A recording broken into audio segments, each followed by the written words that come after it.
Welcome back to another episode of Infidelity Tales Lab. We're thankful for your continued viewership.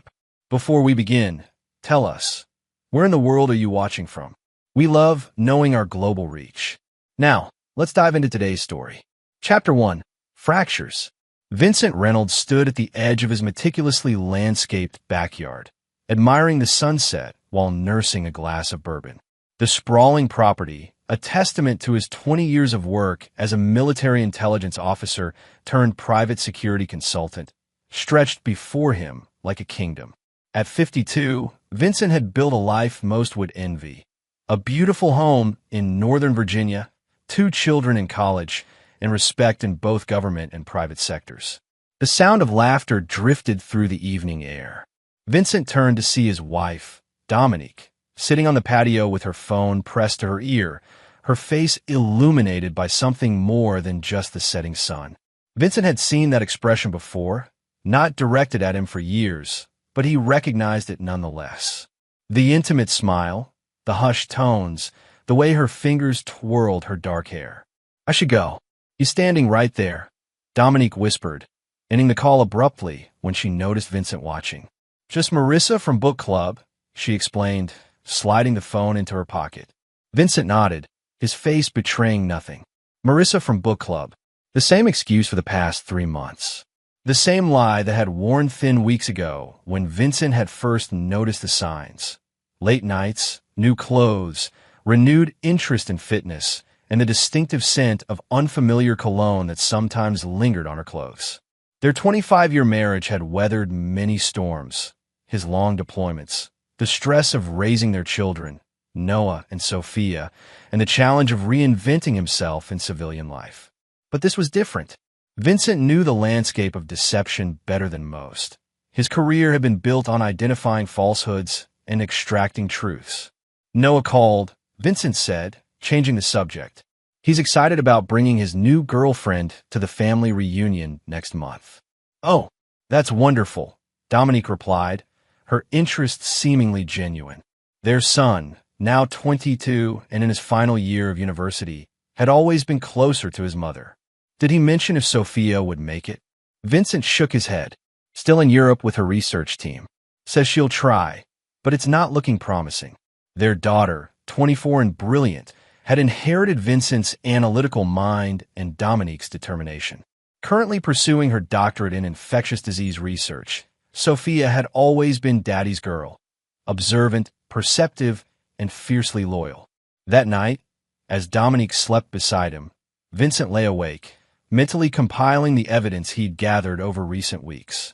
The text messages he'd seen reflected on their bedroom window while she texted in the bathroom. The credit card statements showing lunch charges for 2 at hotels where no business meetings were scheduled. The GPS history on her car that didn't match her stories. Vincent had never intended to spy on his wife, but 20 years in intelligence had made certain habits second nature. Observation, pattern recognition, threat assessment. He knew who the man was. Preston Harlow, 48, recently divorced, a pharmaceutical sales executive who had met Dominique at a charity gala 6 months ago. Preston with his Italian suits and Mediterranean yacht photos on social media.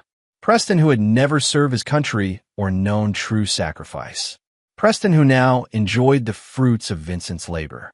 Vincent Reynolds closed his eyes, not in defeat but in calculation. There would be no confrontation, no desperate pleas or marriage counseling. That wasn't his way. Instead, as he had done countless times in his career, Vincent began constructing a mental blueprint, meticulously detailed and precisely timed. Only this blueprint wasn't for a military operation or security protocol. It was for something much more personal. Chapter 2. Confirmation. The week-long family reunion at Lake Anna was a tradition established by Vincent's parents decades ago, bringing together the extended Reynolds family each summer. This year, it coincided perfectly with Vincent's plans. The lakeside resort hummed with activity as family members from across the country converged, renting cabins clustered around the main lodge. Vincent had deliberately secured 3 cabins, one for himself and Dominique, one for Noah and his girlfriend, and a third that ostensibly remained empty, awaiting Sophia's potential arrival. Vincent watched from the deck of the main lodge as Preston's silver BMW pulled into the resort's parking area. Right on schedule. Dominique had claimed she needed a drive separately due to errands on the way. The reunion provided the perfect cover. Her lover could easily blend in among distant relatives and family friends. Vincent, how long has it been? Preston approached with practiced confidence, extending his hand as though they were old acquaintances rather than strategic introductions orchestrated by Dominique over the past few months.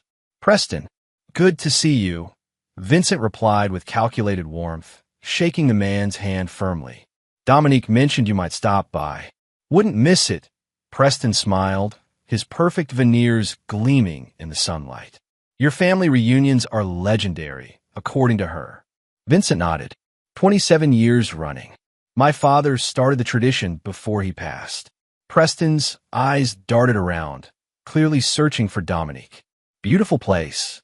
I can see why you keep coming back. Family is everything, Vincent replied, voice steady despite the rage simmering beneath his composed exterior.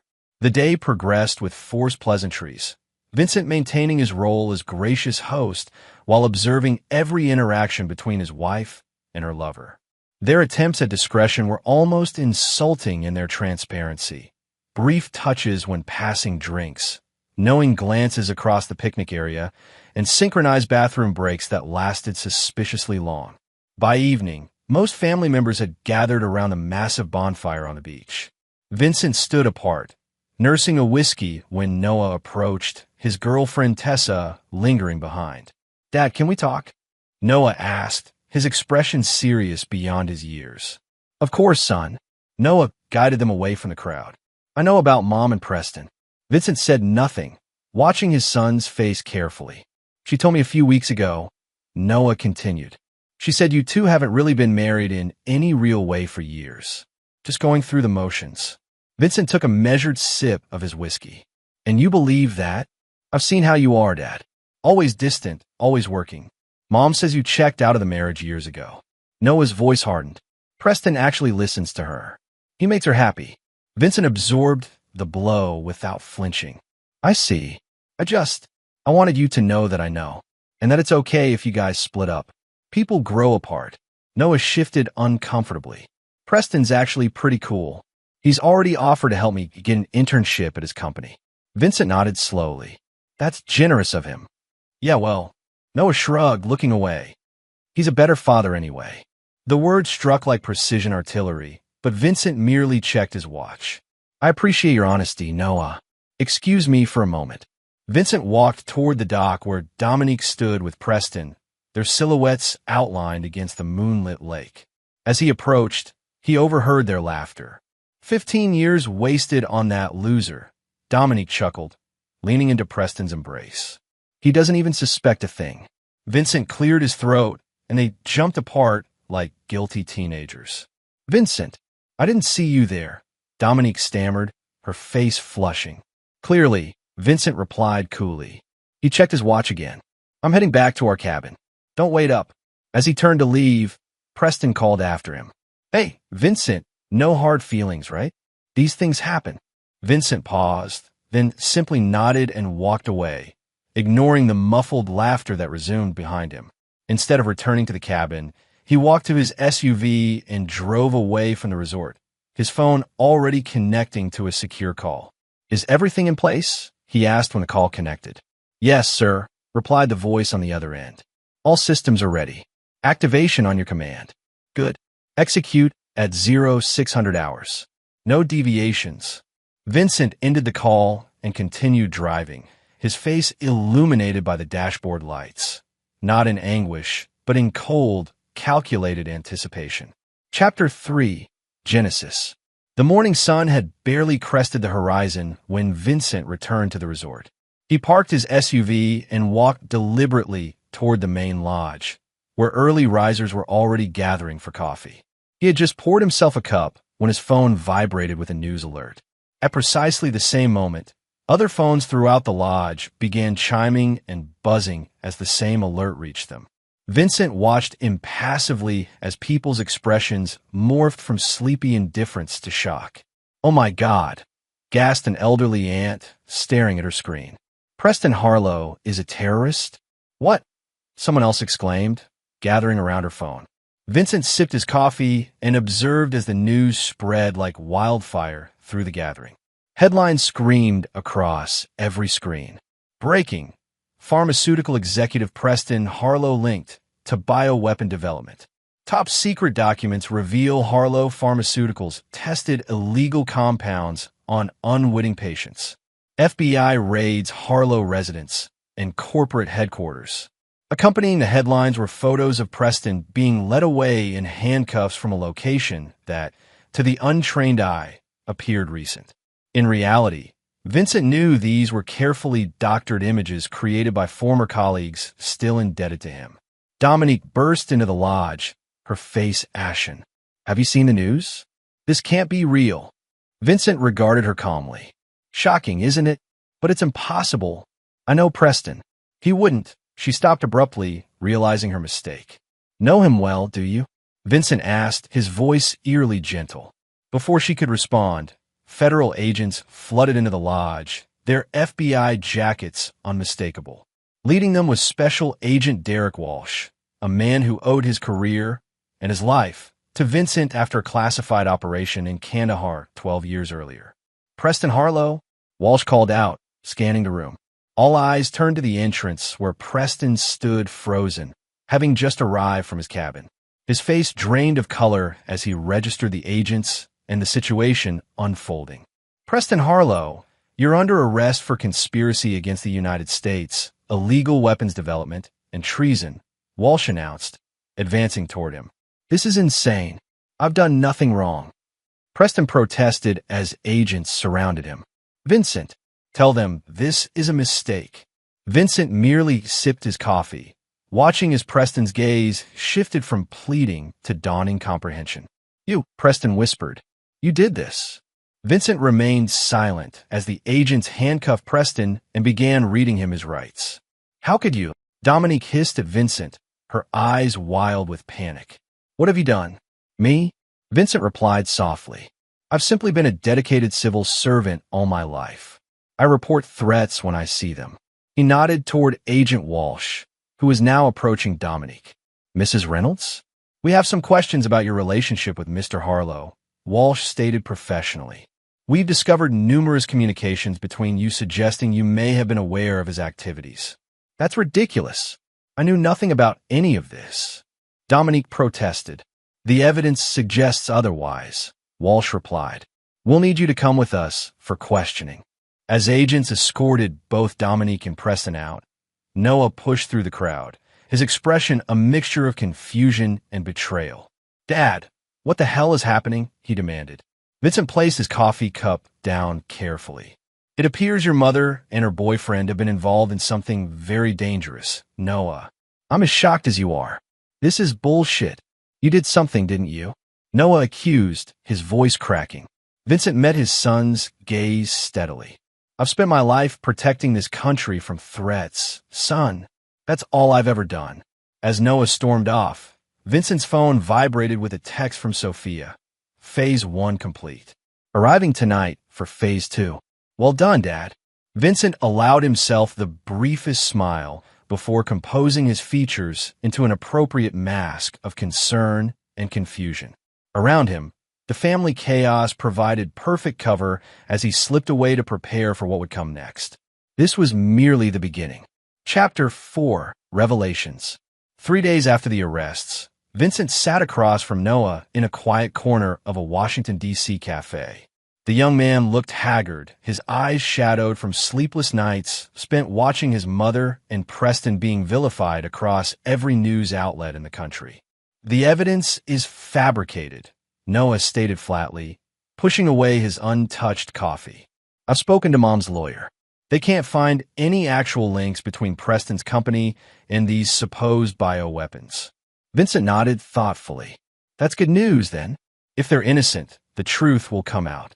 "Cut the crap, Dad," Noah snapped. "You're behind this. I don't know how, but this has your fingerprints all over it." Vincent studied his son, recognizing the intelligence that had always made Noah exceptional. Why would I do something like that? Revenge, Noah replied without hesitation. Mom cheated on you, so you're destroying her life and Preston's. It's sick. An interesting theory, Vincent conceded. But consider this. If I had the power to orchestrate something of this magnitude, what does that tell you about the man you've dismissed as a loser who was checked out of his marriage? Noah fell silent, confusion crossing his features. Did your mother ever tell you what I actually did during those years I was distant and always working? Vincent asked quietly. Government security consultant. Noah answered automatically. Vincent smiled thinly. A convenient title. Tell me, what do you know about Preston beyond his sales job and his yacht? He's successful. He cares about Mom. Did you know he was investigated 3 years ago for selling pharmaceutical secrets to foreign entities? Vincent interrupted, sliding a file across the table. That his company has been quietly acquiring small biotech firms specializing in weaponized pathogens. Noah stared at the file, but didn't touch it. If that's true, why wasn't he arrested before? Powerful friends. Money in the right pockets. Vincent shrugged. The system isn't perfect. So what are you saying? That Mom accidentally fell in love with an actual criminal. Vincent leaned forward. I'm saying perhaps I was absent from family dinners because I was protecting our country from people exactly like Preston Harlow. And perhaps your mother's infidelity simply provided the motivation to look more closely at a man I already had concerns about. Noah's hands trembled slightly as he finally opened the file, scanning documents bearing authentic government seals and classifications. This doesn't justify framing them, he insisted, but with less conviction. I haven't framed anyone, Noah. I simply provided intelligence to the appropriate authorities. Vincent's voice remained calm. The question you should be asking is not why I would do this, but why your mother chose a man like Preston in the first place. Noah looked up sharply. What does that mean? Did you know your mother met Preston 3 years ago, not 6 months ago as she claimed? Vincent produced another document, a surveillance photo dated well before Dominique's supposed first meeting with Preston, or that she's visited his private account in the Cayman Islands twice in the past year. She wouldn't. Noah stammered. The internship he offered you? Vincent continued relentlessly. The position reports directly to a research division currently under investigation by 3 separate agencies. Noah pushed back from the table, his face pale. I don't believe you. You don't have to, Vincent replied, gathering the documents. But you might want to reconsider who the villain is in this story. As Noah stormed out of the cafe, Vincent's phone rang. The caller ID showed Sophia. He's struggling with it, Vincent reported when he answered. As expected, Sophia replied. The Swiss account transfers are complete. Are you sure about the next step? It's extreme, even for them. They chose their path, Vincent stated, his voice hardening. And Noah made his choice clear at the reunion. He's just a kid, Dad. He didn't understand. He's 22, Sophia, old enough to publicly declare another man a better father while knowing what her mother was doing. Vincent's tone brooked no argument. Actions have consequences. After ending the call, Vincent walked to his car where Derek Walsh waited. The federal charges won't stick, Walsh warned without preamble. My superiors are already questioning the evidence. They don't need to stick, Vincent replied, sliding into the passenger seat. They just needed to exist long enough to trigger the international attention. Walsh nodded grimly. Interpol has issued their own warrants based on European distribution channels linked to Harlow. That's beyond my jurisdiction and my help. I never expected the American charges to be the end of it, Vincent assured him. Just the beginning. How's the surveillance on Noah? In place. He's angry, confused. Made 3 calls to your wife's attorney after leaving you. Walsh hesitated. Are you sure about bringing him into this? He's your son. Vincent stared out the window at the Capitol dome gleaming in the distance. My son died at that reunion when he chose them over the truth. What remains is a pawn in a larger game. Walsh shook his head slightly, but said nothing more as they drove toward Vincent's next appointment, with a Russian intelligence officer who had requested this meeting through old back channels. The game was expanding precisely as Vincent had designed it to. Chapter 5. Acceleration.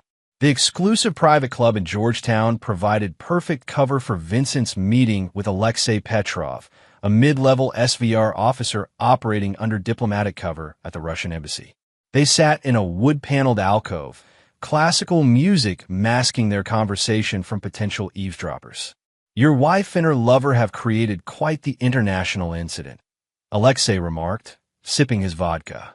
"Moscow is particularly interested in the Novichok derivative formulas allegedly found on Harlow's servers." "Imagine that," Vincent replied neutrally. Alexei smiled thinly. "We both know those formulas were planted. The question is, by whom? You or someone using you? Does it matter? The evidence exists, and multiple intelligence agencies are now investigating connections that weren't on their radar before. It matters to those of us trying to determine if this is personal revenge or something more geopolitically motivated." Alexei studied Vincent carefully. "Your daughter's research in Europe, so close to our Ukrainian operations, has not gone unnoticed." Vincent's expression didn't change, though internally he noted that Sophia's cover was holding perfectly. "My daughter is a medical researcher, nothing more." "Of course," Alexei conceded with obvious disbelief. "Just as you're merely a retired security consultant. Tell me, does Noah understand the role he's playing in your chess match?" The mention of his son's name from the Russians' lips sent a cold surge through Vincent, though he betrayed nothing. "I wasn't aware he was playing any role." "No." Alexei produced a phone showing surveillance photos. Noah entering the Russian consulate in Boston 2 hours earlier. "It seems he's shopping quite an interesting story to anyone who'll listen. Claims his father has fabricated evidence against his mother and her lover. Wants help proving it." Vincent absorbed this information with practiced calm. The desperate actions of a confused young man. "Perhaps," Alexei agreed. "Or the opening moves of a counterplay you didn't anticipate. We're considering hearing him out." "I wouldn't recommend that," Vincent said softly, the subtle threat hanging in the air between them. Alexei chuckled. "Always the protective father, despite everything. Don't worry, Vincent. We didn't let him in. But others might, the Chinese perhaps, or the Iranians. Your son is broadcasting his willingness to provide information on a decorated American intelligence operative in exchange for help exonerating his mother. That makes him valuable. And dangerous," Vincent added. "Indeed." Alexei finished his drink. "Dominique has been moved to a secure facility pending additional questioning. Diplomatic pressure from 3 countries has escalated her case beyond standard channels." This was news to Vincent. Which countries? Germany, France, and surprisingly, Japan. All places where Harlow Pharmaceuticals has subsidiaries currently under inspection. Alexei stood to leave. "Whatever game you're playing, Vincent, it has expanded beyond your control. That's usually when mistakes happen." After Alexei departed, Vincent sat alone, processing this development. Noah's betrayal cut deeper than expected, but it also presented an opportunity to accelerate the timetable. Vincent placed a call to a secure line. "Change of plans. Activate Protocol Judas immediately." Across town, Sophia Reynolds received the message while monitoring communications from a safe house established weeks earlier.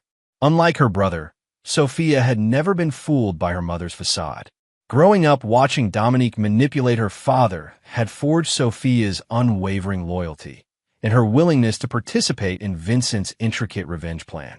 Sophia initiated a sequence of encrypted commands that would trigger digital tripwires planted throughout Dominique's and Preston's digital lives. Within hours, every dark secret they had tried to bury would begin surfacing in carefully orchestrated revelations. Meanwhile, Noah paced his hotel room, furious after being turned away from the Russian consulate. His phone rang, a blocked number. "Hello," he answered cautiously. "Noah Reynolds?" An accented voice inquired. "This is a friend. I understand you're looking for help regarding your mother's situation." "Who is this?" "Someone who shares your concern about the evidence against Preston Harlow and Dominique Reynolds. Perhaps we could meet?" Noah hesitated only briefly before agreeing to the meeting, unaware that the call originated from a team operating under Vincent's direct control. The trap was set. That evening, as news broke of additional evidence linking Preston to biological weapons research in North Korea, Vincent sat in his study reviewing the final stages of his plan. On his desk lay photographs, not of Dominique or Preston, but of his children. Noah, as a boy, looking up at Vincent with adoration. Sophia, graduating with honors. A family that once seemed perfect. For a brief moment, Vincent allowed himself to feel the weight of what was being lost in his pursuit of justice.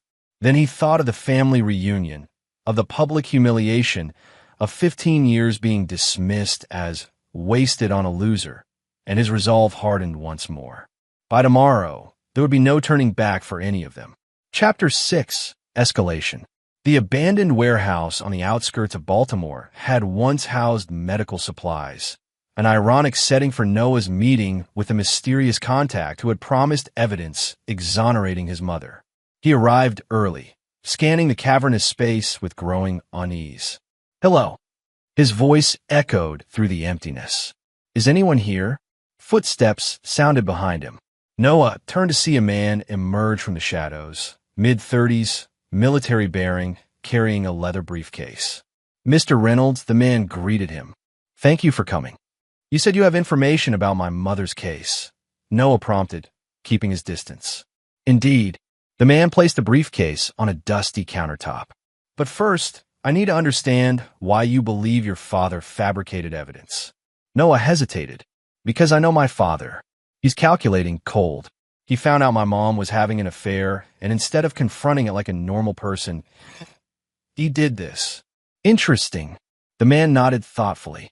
"And you believe your father possesses the capability to frame two innocent people so thoroughly that multiple intelligence agencies are involved?"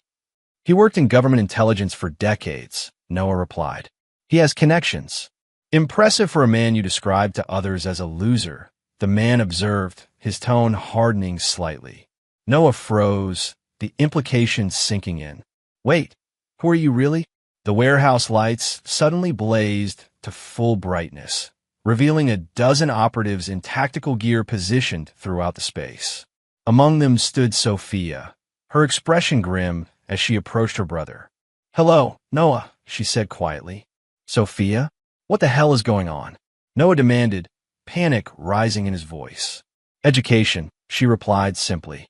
"You've spent years believing Mom's version of reality. Now you get to see the truth." The man with the briefcase opened it to reveal a sophisticated computer setup.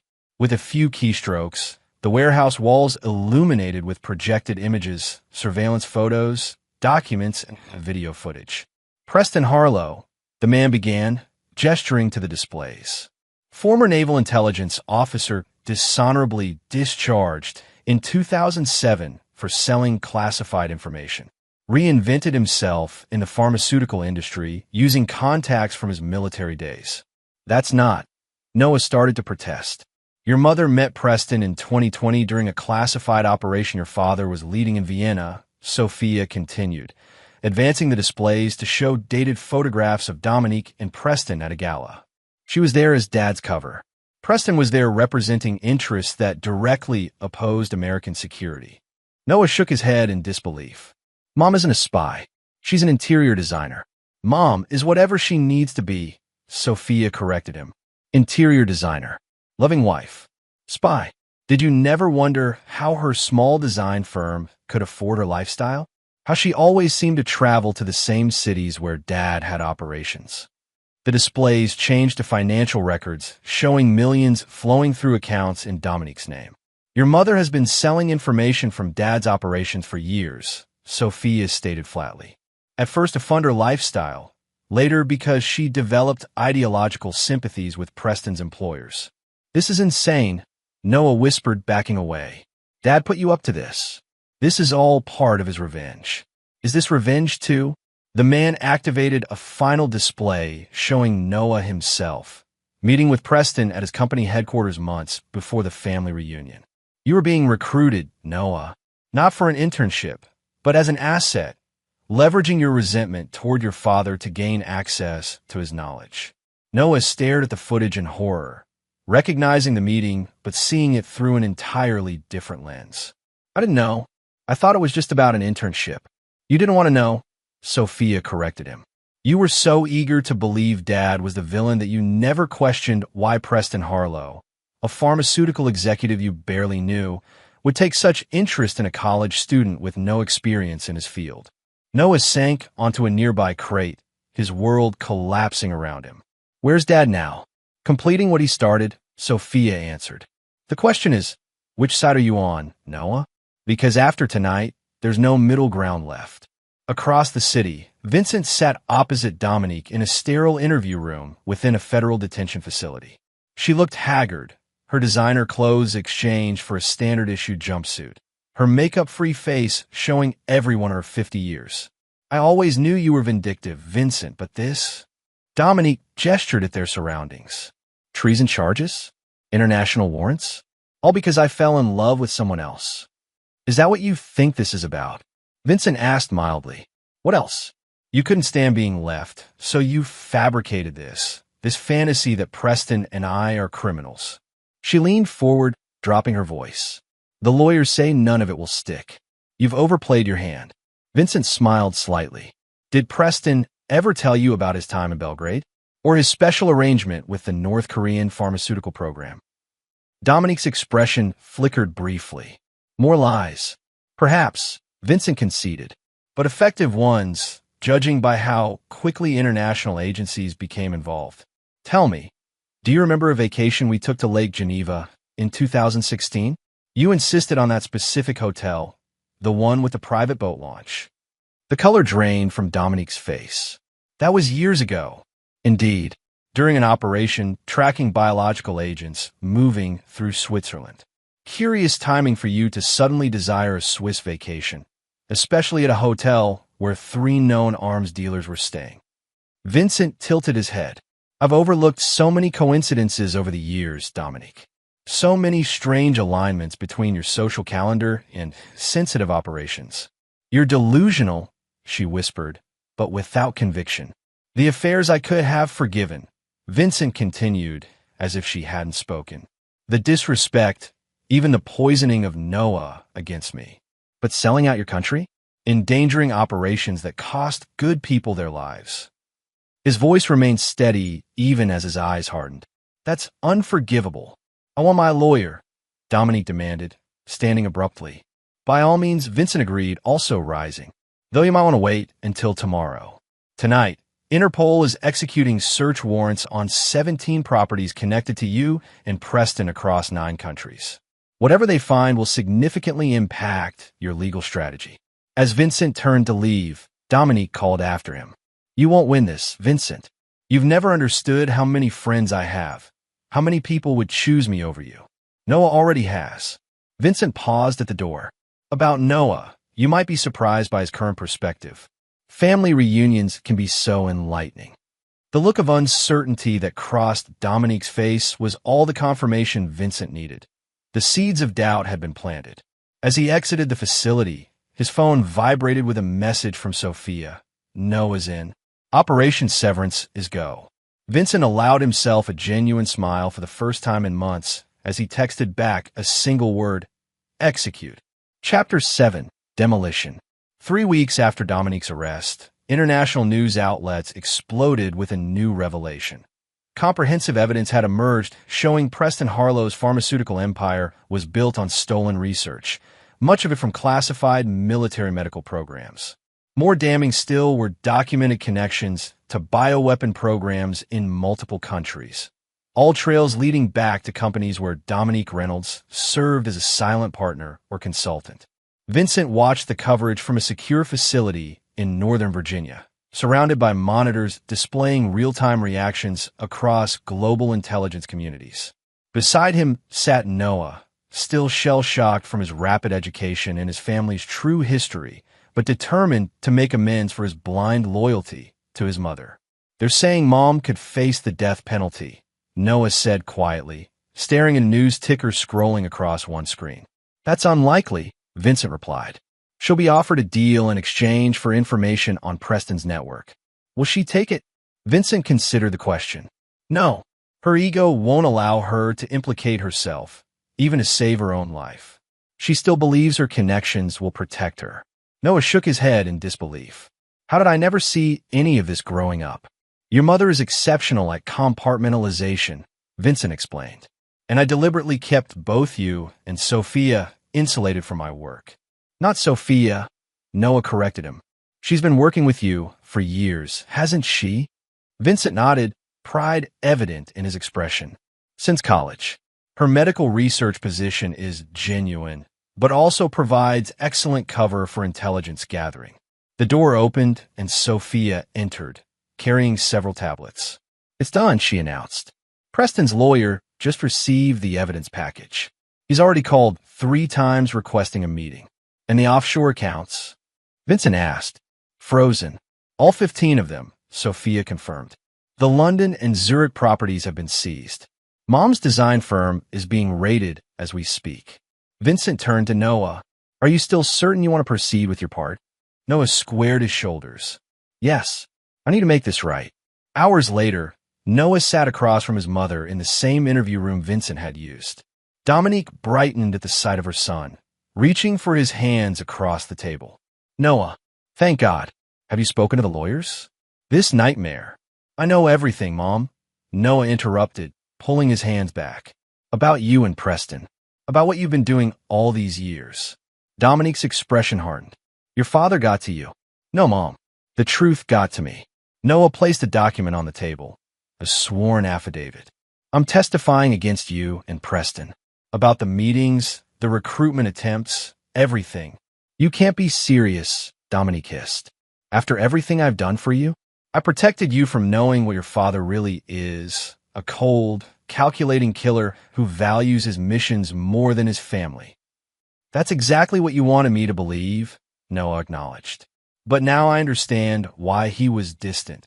He was protecting us from the consequences of your actions. Dominique's face contorted with rage. You ungrateful little. Save it, Mom. Noah cut her off, rising. The prosecutors have offered me immunity in exchange for my testimony. I suggest you consider a similar arrangement while it's still available. As he turned to leave, Dominique called after him. They'll discard you too, Noah. Vincent doesn't forgive betrayal. Ever. Ask him about Cairo if you don't believe me. Noah paused at the door. I already know about Cairo, Mom. The difference is I'm owning my mistakes. You're still denying yours. Across town, Vincent met with Preston's attorney in an upscale law office. The lawyer, sweating despite the powerful air conditioning, pushed a proposal across the polished table. My client is willing to provide complete details on Mrs. Reynolds' involvement in exchange for considerations regarding his sentencing, the attorney explained. Vincent reviewed the document dispassionately. Your client seems to be under the impression that this is a negotiation. Mr. Reynolds, surely you understand the value of Mr. Harlow's cooperation, the lawyer pressed.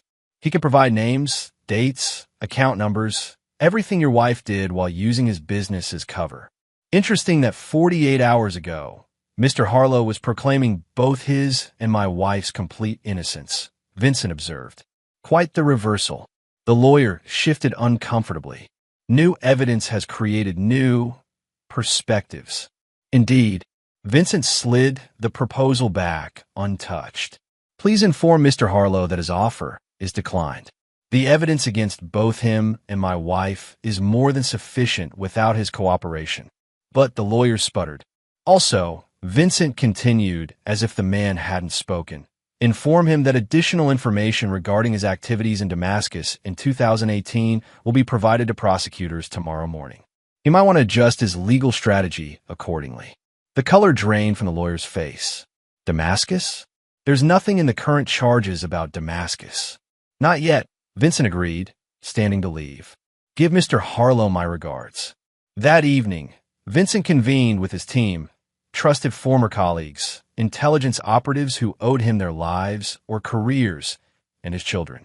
The conference room wall displayed a complex flowchart of operations spanning 2 decades. We've dismantled their financial resources, Sophia reported. Every account we know about has been frozen or seized. Their social capital is equally compromised, added Alan Merritt, a former CIA deputy director. Preston's political connections have all distanced themselves. Dominique's influential friends have gone silent. What about the unknown factors? Vincent asked. Dominique's reference to friends suggests contingencies we haven't identified. We've been monitoring all communications, Noah offered, now fully integrated into the team. Nothing unusual has been detected. Vincent nodded thoughtfully. Then we proceed to the final phase. Sophia, initiate protocol severance. As the team dispersed to execute their assignments, Vincent stood alone before the flowchart, studying the intricate connections he had spent weeks mapping and was now systematically destroying. Each node represented a relationship, an asset, a protection that Dominique and Preston had cultivated over years. One by one, the nodes on the display began changing from green to red as Vincent's team executed protocol severance, the complete and irreversible isolation of the targets from every resource and relationship they had ever established. By morning, Preston Harlow and Dominique Reynolds would stand entirely alone against the full force of international justice, precisely as Vincent had planned from the moment he had walked away from that family reunion 3 months earlier. Chapter 8. Isolation. 2 days before the preliminary hearing that would determine whether Preston and Dominique would be tried separately or together, Vincent received an unexpected visitor at his Virginia home. Special Agent Walsh arrived without warning, his expression grave. "We have a situation," Walsh announced without preamble. "Dominique has disappeared from federal custody." Vincent's expression didn't change. Disappeared during transfer to the courthouse for a pretrial meeting with her attorneys. Walsh ran a hand through his thinning hair. The transport vehicle was found abandoned, both agents unconscious but alive. No sign of Dominique. Vincent nodded slowly. The contingency she hinted at. Impressive. Walsh studied him carefully. "You don't seem surprised." "I'm not," Vincent admitted. "Dominique always maintains escape routes. I've been expecting something like this since her arrest. My superiors are suggesting you might be involved, creating an opportunity to deal with her personally." Vincent smiled thinly. "Your superiors credit me with too much influence over federal prisoner transportation protocols." "Maybe," Walsh conceded, "but they've authorized surveillance on you, effective immediately. Whatever history we have, Vincent, I can't interfere with that." "I wouldn't expect you to," Vincent assured him. "Tell your superiors I'll be staying right here, easily monitored. No sudden trips or unexplained absences." After Walsh departed, Vincent contacted Sophia.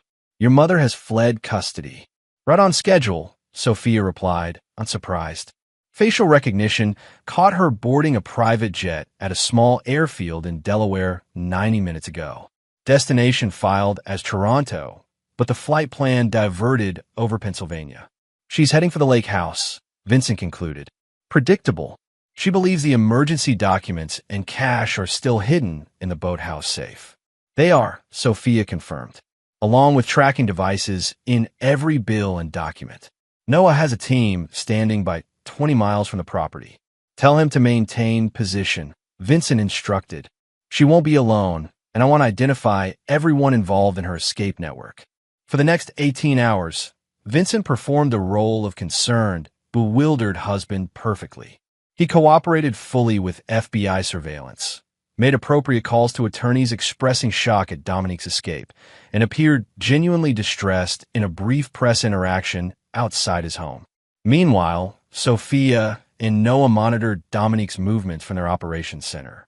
Their mother had indeed gone directly to the family's secluded lake house in upstate New York, accompanied by 2 men identified as private military contractors with ties to Preston's overseas operations. "She accessed the safe 30 minutes ago," Noah reported. "GPS trackers show movement north toward the Canadian border." "And Preston?" Vincent asked, speaking via encrypted line from his study while FBI agents monitored the exterior of his home. "Still in custody, but his attorney has filed emergency motions claiming the evidence against him is inadmissible due to your personal involvement in the investigation," Sophia answered. "The judge has scheduled a hearing for tomorrow morning." Vincent considered this information. "Preston is a distraction. Your mother is the priority now.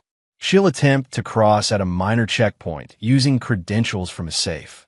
We've alerted customs discreetly, Noah confirmed. They'll delay but not detain her, enough to allow our team to intercept before she realizes it's a trap. Good, Vincent approved. I'll join you once she's secured. The surveillance on me will ease once they believe she's fled the country. 12 hours later, Dominique Reynolds sat in a Spartan room within a hunting lodge deep in the Adirondack Mountains. Her escape had proceeded flawlessly until the border crossing, where unexpected delays had forced her to divert to a secondary route. There, her security team had been efficiently neutralized by operatives she never saw, and she had found herself transported to this isolated location. The door opened, and Vincent entered alone. I should have known, Dominique said bitterly. Was there ever really an escape, or was it all your orchestration? The escape was genuine, Vincent replied, taking a seat across from her. Your connections are impressive, or were, until recently. What happens now?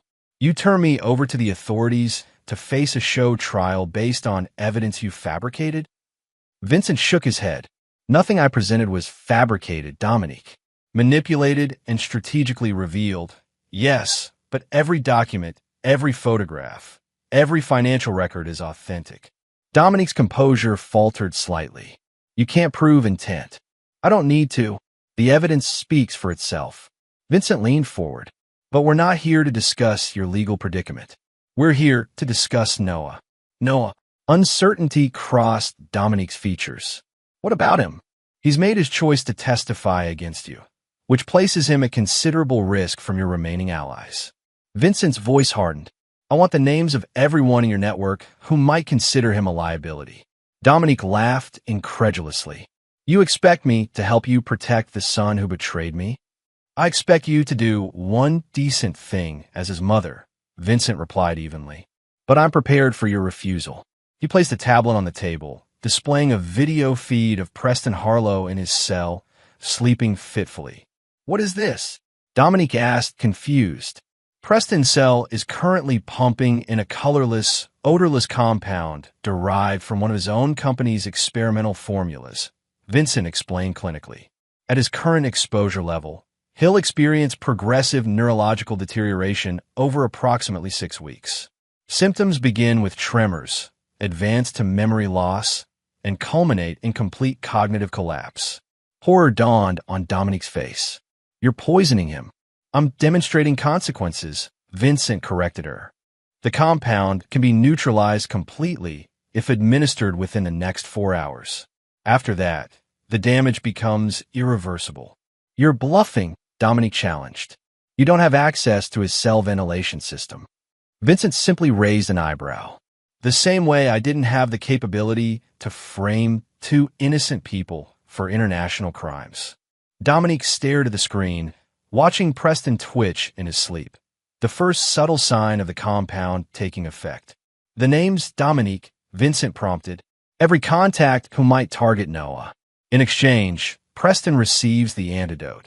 And if I refuse, then I return you to federal custody, and nature takes its course with Preston. Vincent's voice was devoid of emotion. Your choice. Dominique's eyes darted between Vincent and the screen, calculation and fear warring in her expression. Finally, resignation settled over her features. There's a ledger, she said quietly. Hidden compartment in my desk at the design firm. Names, contacts, payment records, everything. Vincent nodded. Sophia will verify that information immediately. If it's accurate and complete, Preston receives treatment for an unexpected reaction to his medication. If not, he let the implication hang in the air. You become a monster, Vincent, Dominique whispered. No, Vincent corrected her, standing to leave. I've simply become what you always accused me of being.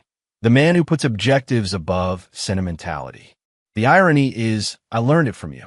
As he exited, Dominique called after him. What happens to me now? Vincent paused in the doorway. You'll face trial for everything you've done. But Noah will be safe. The only gift I have left to give the son who called me a loser.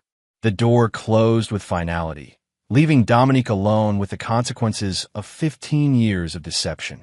Chapter 9. Terminus. 6 months after Dominique's recapture, Vincent sat alone on the deck of a modest cabin overlooking the Pacific Ocean. The property, registered under a name unknown to anyone from his former life, represented his final severance from the past. Behind him, the cabin door opened as Noah emerged with 2 cups of coffee. Court TV says the jury's been deliberating for 3 days, Noah reported, handing his father a steaming mug. Analysts are split on which way they'll go. Vincent nodded, unsurprised. Your mother's defense team mounted an impressive case.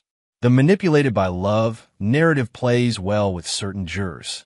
Do you think she'll be acquitted? Noah asked, taking a seat beside his father. No, Vincent replied with certainty. The evidence is too comprehensive, your testimony too damaging. But she'll likely receive a lesser sentence than Preston. Preston Harlow had already been convicted on multiple counts of espionage, sentenced to life without parole at a maximum security federal penitentiary. His mysterious neurological episode during pretrial detention had left him with persistent tremors and memory lapses that humanized him to the jury, precisely as Vincent had calculated when ordering the antidote administered at the last possible moment. I spoke with Sophia this morning, Noah mentioned. Her cover in Europe has been officially restored. The agencies are satisfied that her involvement in Mom's case was strictly familial, not operational. Vincent smiled slightly. Your sister has always been adept at managing perceptions. They sat in comfortable silence, watching waves crash against the rocky shoreline below. Vincent had officially retired from all government work, his security clearances voluntarily surrendered. Noah had withdrawn from his university program, instead pursuing specialized training with former colleagues of his father, men and women who recognized the young man's potential and his need for redemption. Do you ever regret how far it went? Noah asked suddenly. The international warrants, Preston's condition, all of it. Vincent considered the question carefully.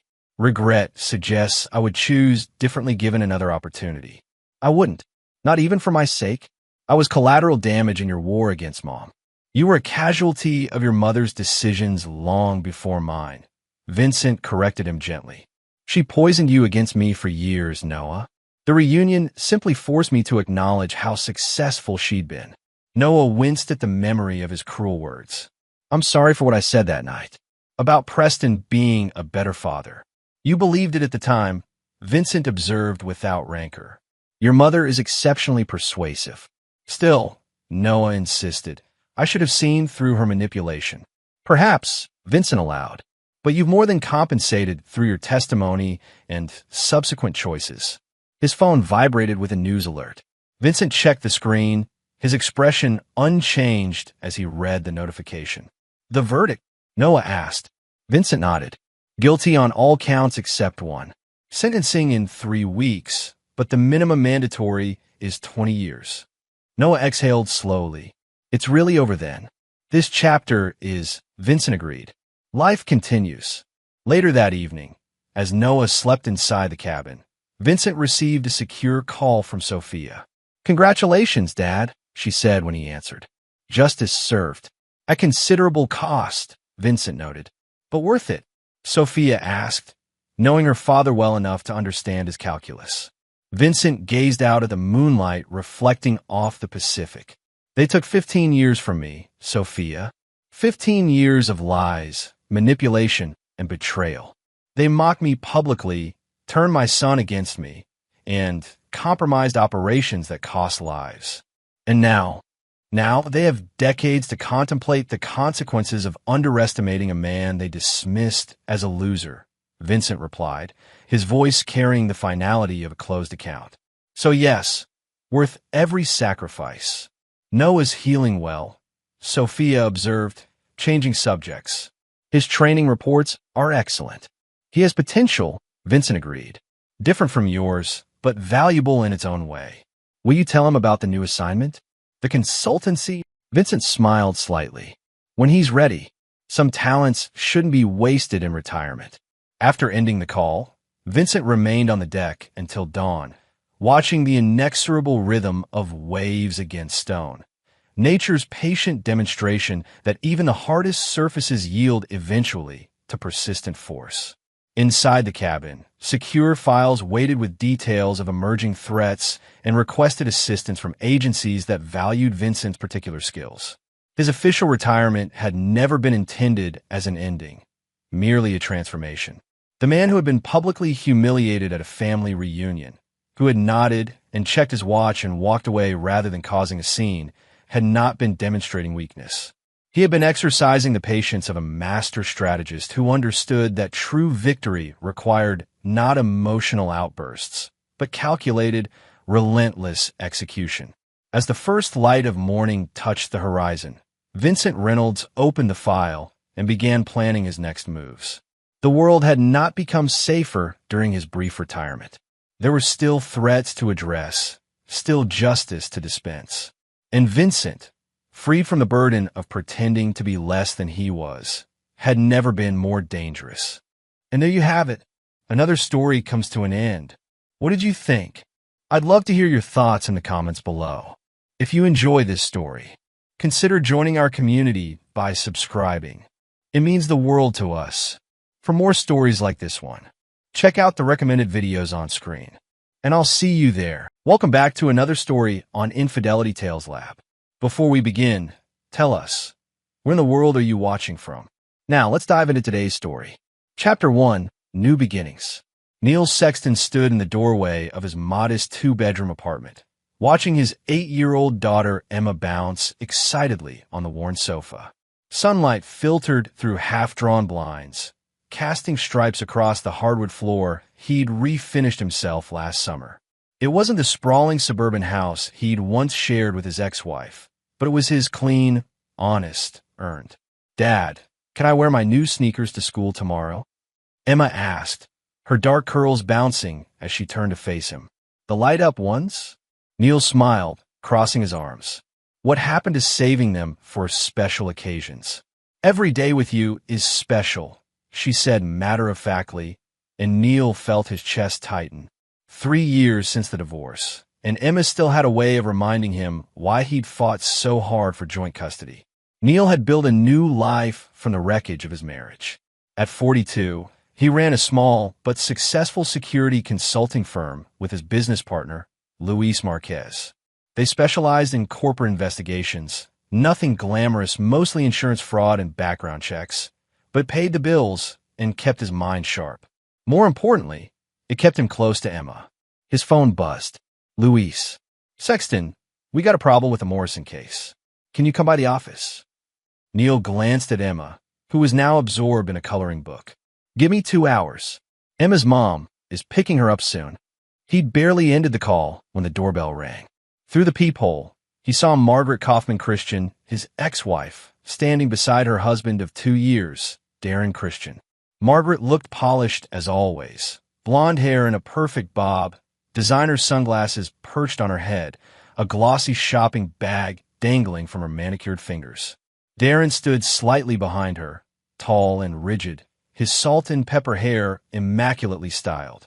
He wore an expensive suit even on Saturday. The man always looked uncomfortable, like his skin was too tight. "Mommy!" Emma shrieked, running to the door as Neil opened it. "Hello, sweetheart." Margaret's voice was honey-sweet as she knelt to hug Emma. "We brought you something special for your birthday party next week." Neil's jaw tightened. Emma's birthday was still 6 days away, and they'd agreed to celebrate it together at Margaret's house. Neutral territory, for Emma's sake.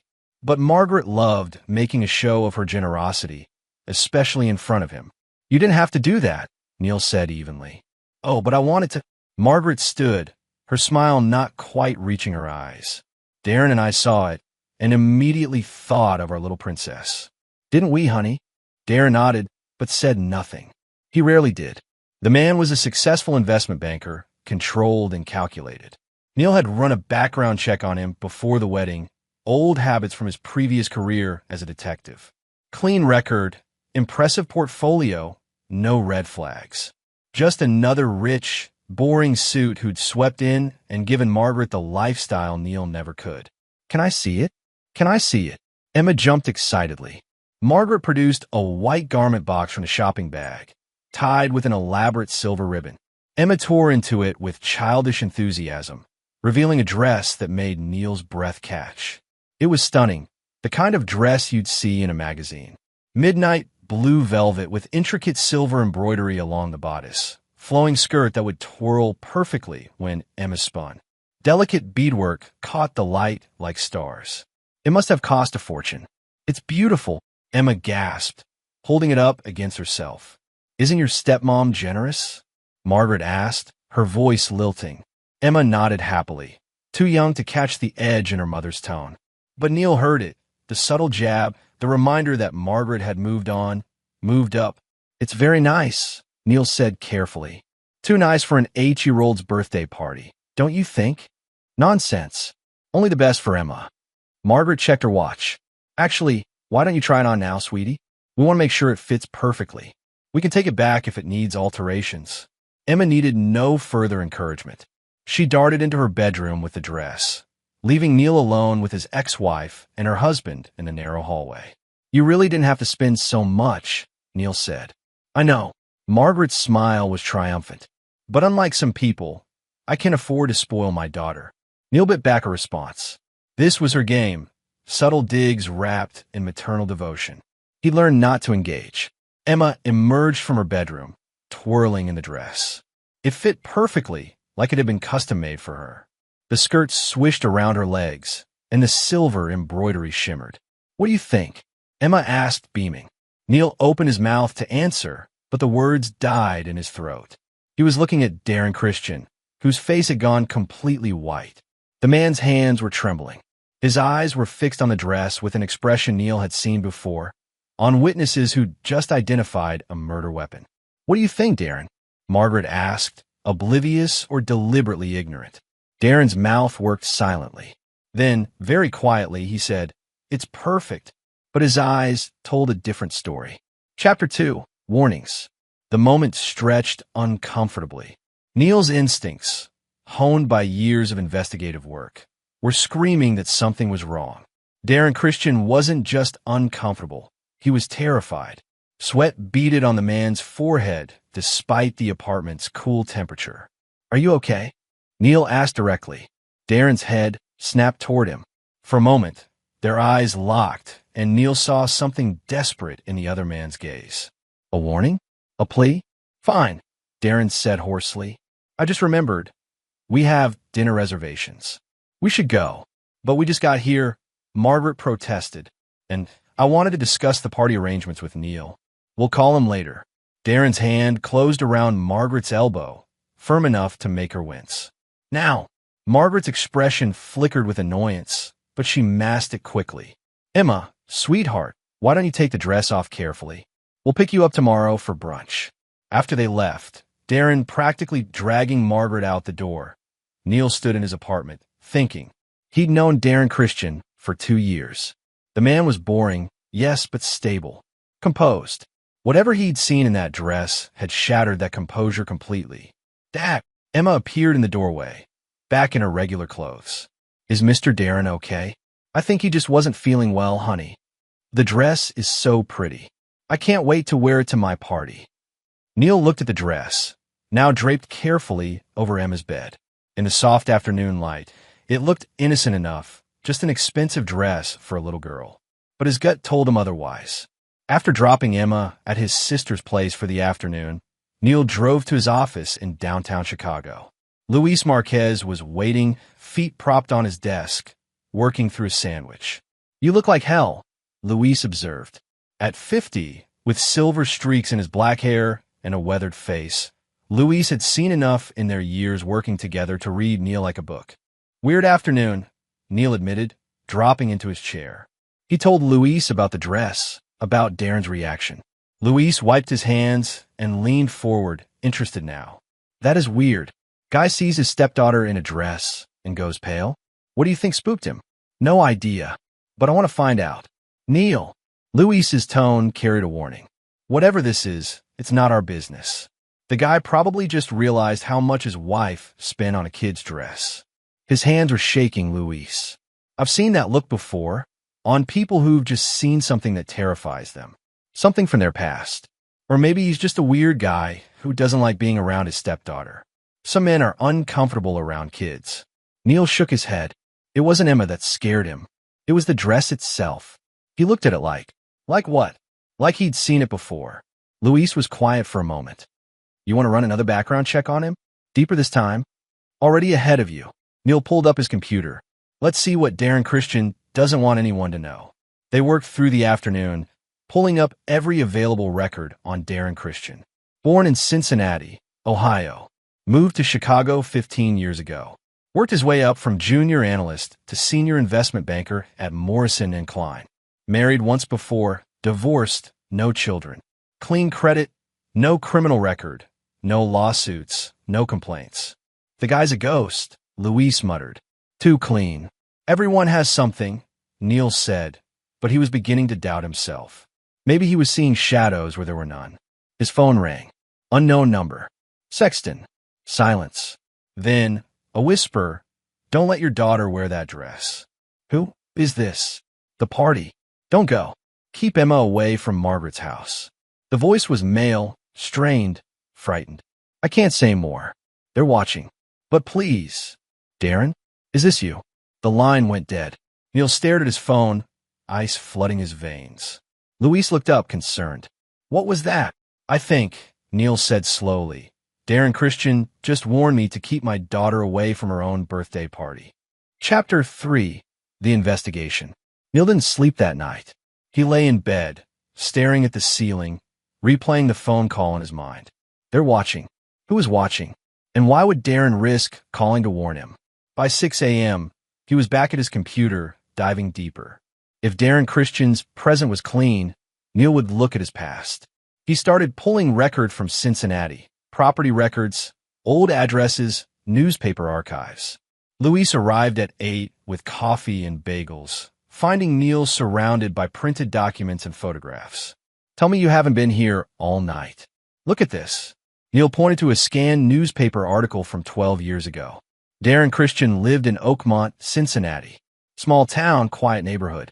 In 2013, 3 teenage girls went missing from that area over an 8-month period. All around 15, 16 years old. Luis scanned the article. Says here they never found them. Cases went cold. Right?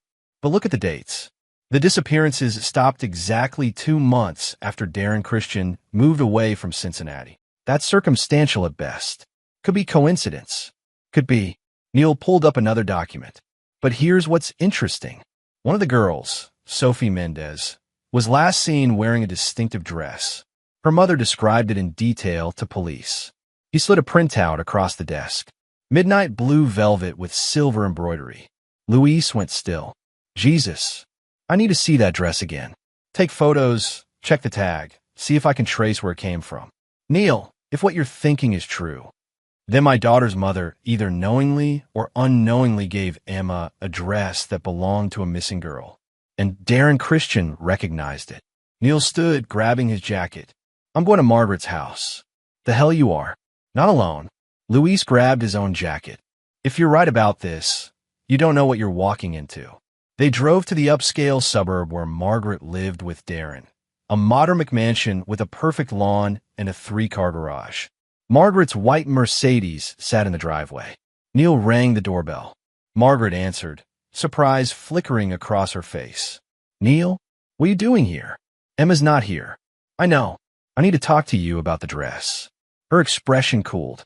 If this is about the cost, Neil, I can spend my money however I want.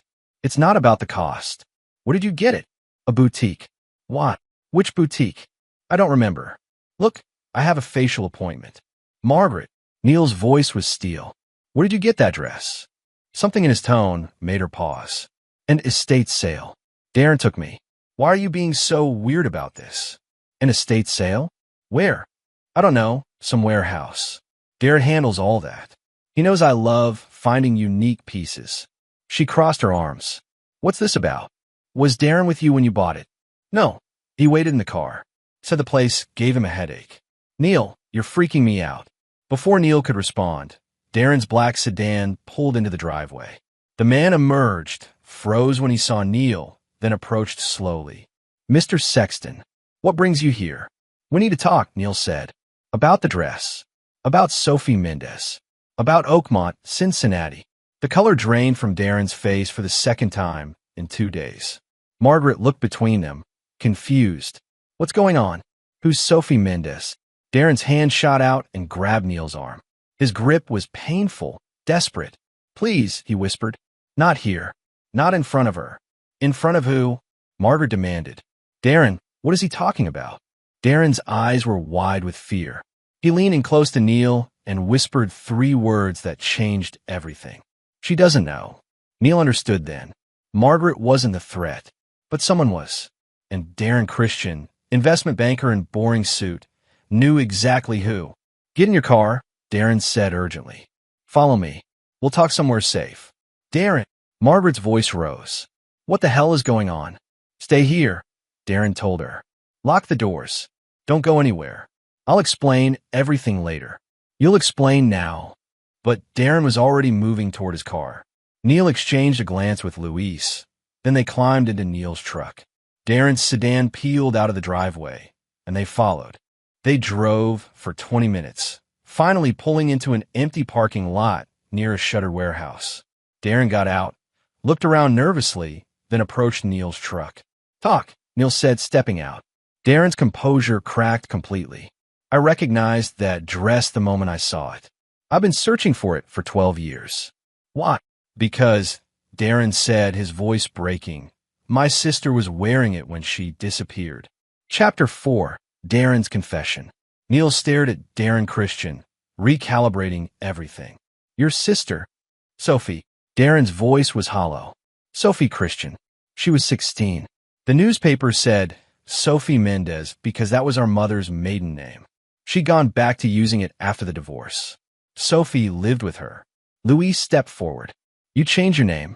After Sophie vanished, after the investigation went nowhere, I couldn't keep being reminded. Darren Christian was Sophie's brother, the one who failed to protect her. So I buried him, became someone else. His laugh was bitter. Didn't work. The guilt followed me anyway. 3 girls went missing from Oakmont, Neil said. Not just your sister. I know. Lisa Kowalski, Jennifer Harding, and Sophie. All within 8 months. All 15 to 17 years old. All from working-class families, the kind nobody pays much attention to when they disappear. Darren's hands clenched into fists. The police investigated for about 3 months, then the cases went cold. No bodies, no evidence, no leads. They just vanished, and you've been looking for them ever since. For Sophie. The others, I feel for their families, but Sophie was my baby sister. I was supposed to watch her that night, but I went out with friends instead. His voice cracked. When I moved to Chicago, built this new life, I thought I could escape it. Then I met Margaret. She was so different from everyone in Oakmont. Polished, sophisticated, confident. I thought maybe I deserved some happiness. Maybe I could finally move on. Until you saw the dress, Luis said quietly. I'd know it anywhere. My mother bought it for Sophie's birthday. She saved for months. It was custom-made. The embroidery, the beadwork, everything. Sophie wore it once, to a school dance. 2 weeks later, she was gone. And she was wearing that dress when she left the house. Neil's mind raced. How did Margaret get it? That's what I need your help figuring out. She said she bought it at an estate sale, but I need to know where, from who, and how the hell a dress my sister was wearing when she vanished ended up for sale 12 years later. You think whoever took your sister sold it? I think whoever took my sister kept trophies. And either they're getting careless, or they're dead and someone's selling off their belongings without knowing what they really are. Darren's eyes were haunted. But here's what terrifies me. Margaret brought that dress into our home. If the person who took Sophie is still alive and realizes someone bought that dress, they might come looking. Why would they care? Luis asked. Because DNA, Neil said, understanding dawning. If that dress has been stored for 12 years, there could be evidence on it. Hair, skin cells, bodily fluids. Evidence that could solve 3 cold cases. Darren nodded. Evidence that could send someone to prison for life. Or worse. Where's the dress now? Emma has it. At your apartment. Neil was already moving toward his truck. We need to get it. Send it to a private lab. Have it analyzed before anyone else knows about it. Wait. Luis grabbed his arm. If what you're saying is true, and someone's watching that dress, Neil's daughter could be in danger. We need to think this through. Darren's face twisted with anguish. God, what have I done? I should have destroyed it the moment I saw it. But I couldn't. It's all I have left of Sophie. Nobody's destroying anything, Neil said firmly. But we need to be smart. Louise, call Kay Barrett. She owes us a favor. Kay Barrett was a detective with Chicago PD, someone they'd worked with on several cases. If anyone could help them navigate this without going through official channels and alerting whoever might be watching, it was her. While Louise made the call, Neil turned back to Darren. The estate sale. I need every detail you remember. It was in a warehouse district, South Side. Margaret saw an ad online. The place was full of stuff, furniture, clothes, jewelry. Everything seemed high-end but old-fashioned. The woman running it said it was from various estates, consolidated for sale. Do you remember the woman's name? Tanya something. Dark hair, 40s, very professional. Neil pulled out his phone and started searching. Estate sale companies, Southside Chicago, woman named Tanya. After several searches, he found it. Premium Estate Liquidators, Tanya Proctor, proprietor. He showed Darren the photo on the website. Her. Yes, that's her. Louise returned. Kay can meet us in an hour. She's off duty, but she'll help. Where? Your place, Neil told Darren. We need to tell Margaret everything. Darren paled. She'll leave me. When she finds out I've been lying about who I am. She's going to find out anyway, Neil said, not unkindly. Better it comes from you. And we need to know everything about how she got that dress, who else was at that sale, anything she remembers. The drive back to Darren's house was tense.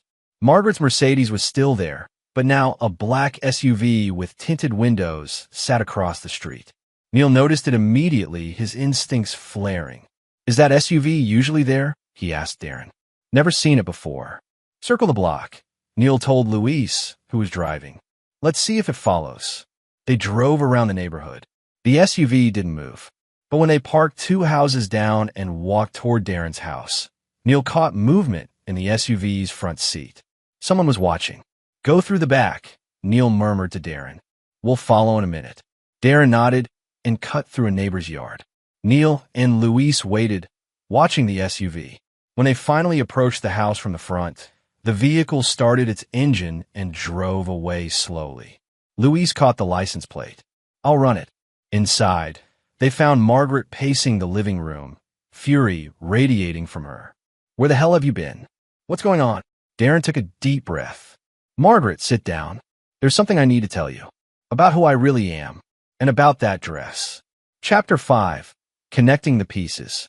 Margaret Kaufman Christian's perfectly composed facade shattered as Darren told his story.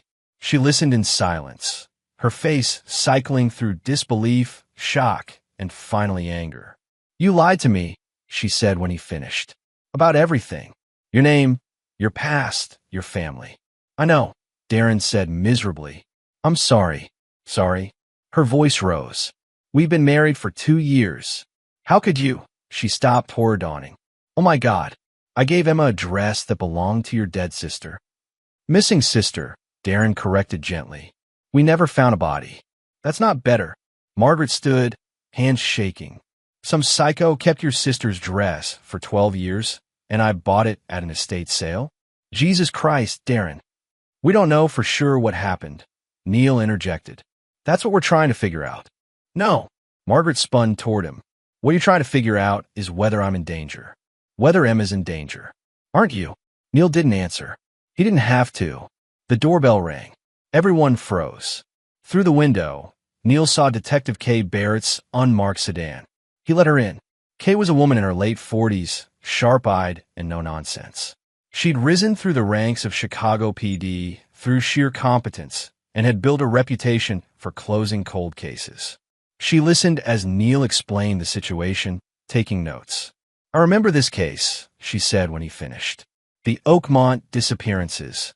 I was just a patrol officer then, but it was all over the news. Never solved. She looked at Darren. I'm sorry about your sister. Can you help us? Darren asked.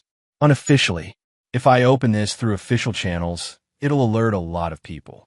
Chain of custody for the dress will be questioned since it's changed hands multiple times. Better to gather information first. She turned to Margaret.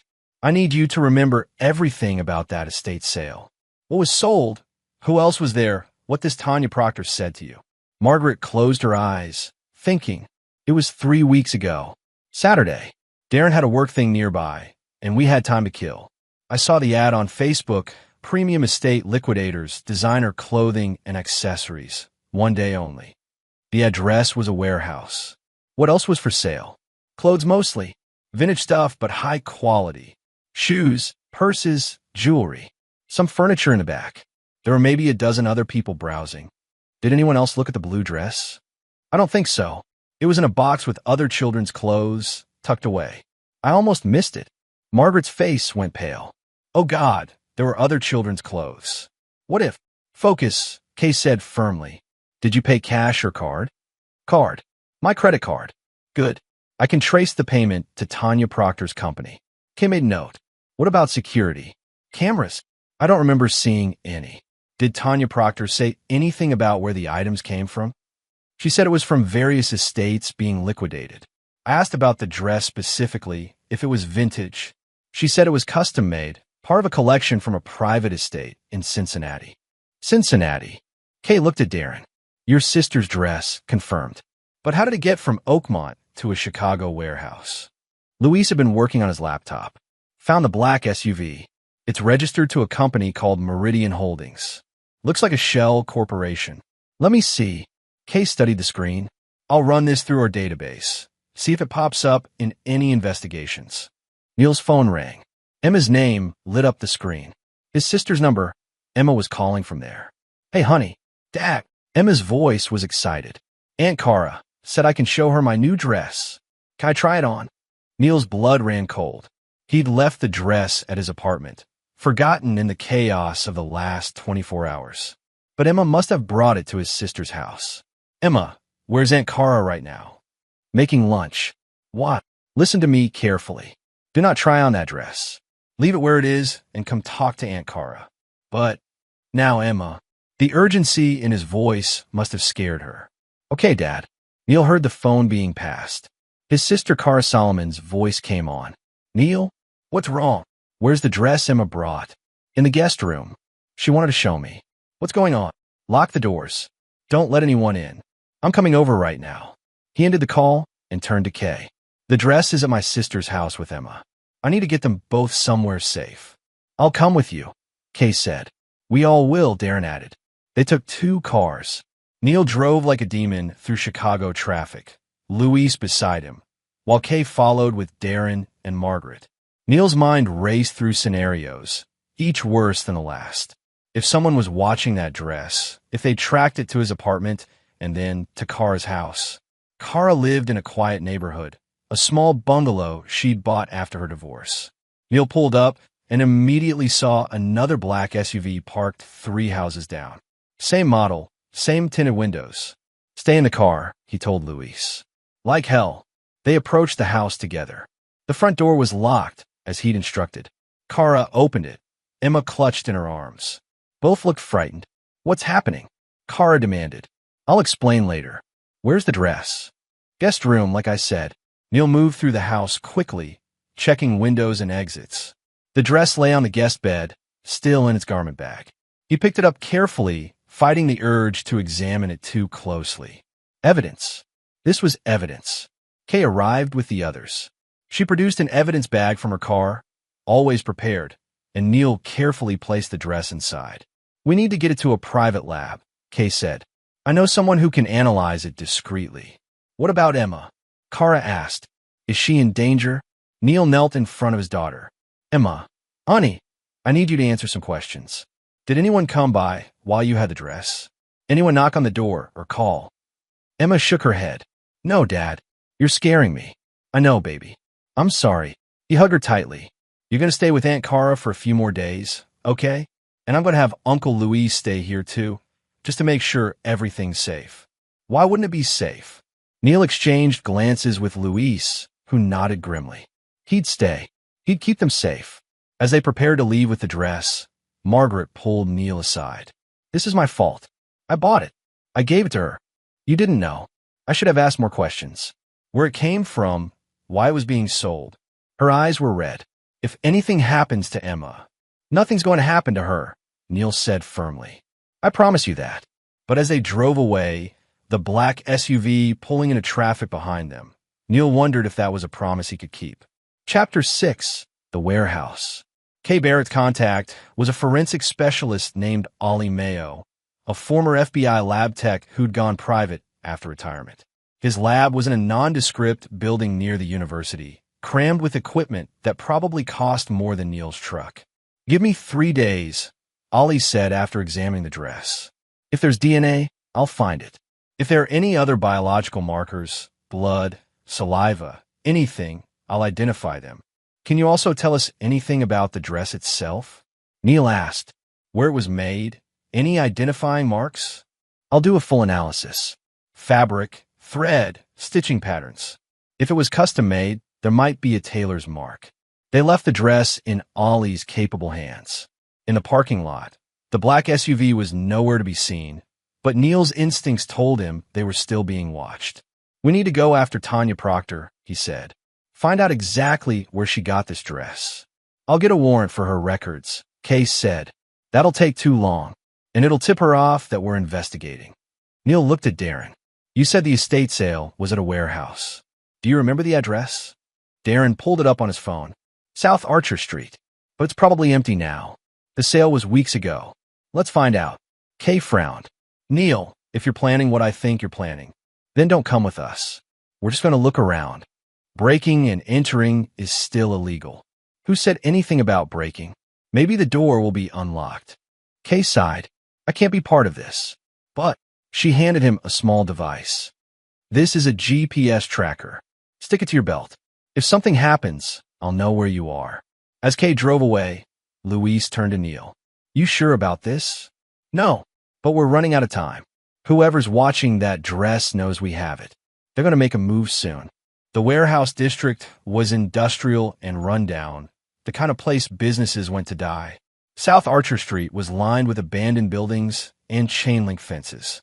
The address Darren provided led them to a 3-story brick warehouse with boarded windows. "This is it," Darren said quietly. They parked a block away and approached on foot. The building looked deserted, but appearances could be deceiving. Neil tested the front door, locked. They circled around back and found a loading dock with a door that had been forced open at some point and never properly repaired. "Stay close," Neil whispered. Inside, the warehouse was dark and smelled of mildew and decay. Their footsteps echoed on concrete floors. Louise produced flashlights, and they moved deeper into the building. The main floor was empty except for some broken pallets and scattered trash. But stairs in the back led to the upper floors. They climbed carefully, testing each step. The second floor was where they found it. Someone had set up a makeshift living space, a cot, a hot plate, empty food containers. And against one wall, racks of clothing. Dozens of garments, all carefully preserved in plastic. Women's clothes, mostly, and children's clothes. "Jesus," Louise breathed. Darren moved to the racks, his hands trembling as he touched the clothing. "These are all vintage. High quality, like the stuff at the estate sale." Neil photographed everything with his phone. Then he noticed something else, a desk in the corner, scattered with papers. He moved closer, examining documents. Receipts, sales records, and a ledger listing items by description and price. His blood ran cold as he scanned the entries. Blue velvet dress, child size 8, custom embroidery, $400, red silk blouse, size 4, bloodstain on cuff, $150 yellow sundress, size 6, torn hem, $200. Bloodstain, torn hem. These weren't just clothes from estate sales. These were trophies. "We need to call Kay," Louise said urgently. "This is a crime scene." But before Neil could respond, they heard it. Footsteps on the stairs. Heavy, deliberate footsteps coming up toward them. "Move," Neil hissed. They scrambled toward the far end of the floor, finding a storage alcove hidden behind more racks of clothing. They pressed into the shadows as a figure emerged at the top of the stairs. It was a woman, tall, dark-haired, wearing a long coat. She moved with purpose, heading straight for the desk. In the beam of her flashlight, Neil recognized her face from the website. Tanya Proctor. But she wasn't alone. 2 men followed her up the stairs, big, muscled, the kind Neil recognized immediately as hired muscle. One of them spoke. "You sure the tracker's signal came from here?" "Positive," Tanya replied. "They were here. Recently. Look, footprints in the dust. Think they took anything? Doesn't matter. They've seen enough. We need to clean this place out and disappear. The boss is going to be furious." "What about the guy with the kid?" "Sexton. The boss will handle him. And his daughter. She's already wearing our merchandise. It'll be easy to—" Neil didn't hear the rest. His vision went red.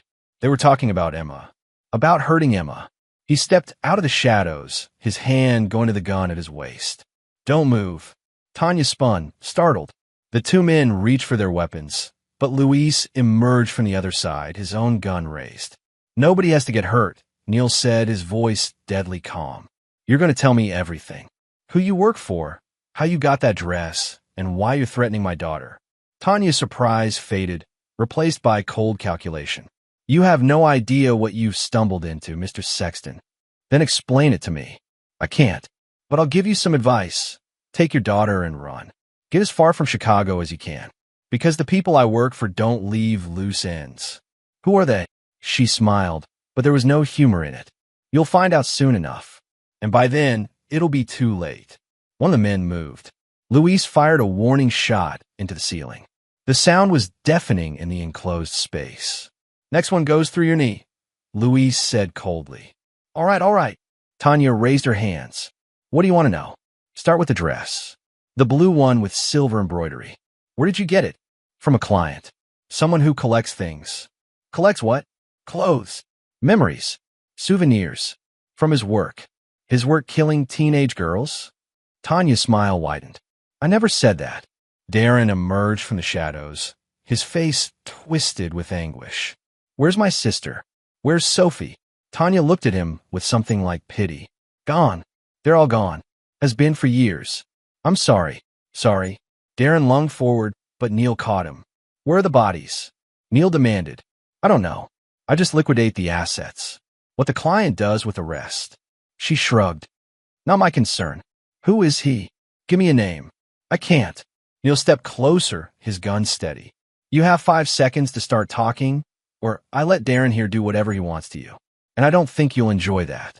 Tanya's composure cracked slightly. "The client uses different names, but the one I know him by is Fermin Pitts. He's a—" The window exploded. Glass shattered inward. Luis cried out and went down. Neil spun, saw a red dot dancing on his chest, laser sight, and dove for cover as gunfire erupted. The warehouse became chaos.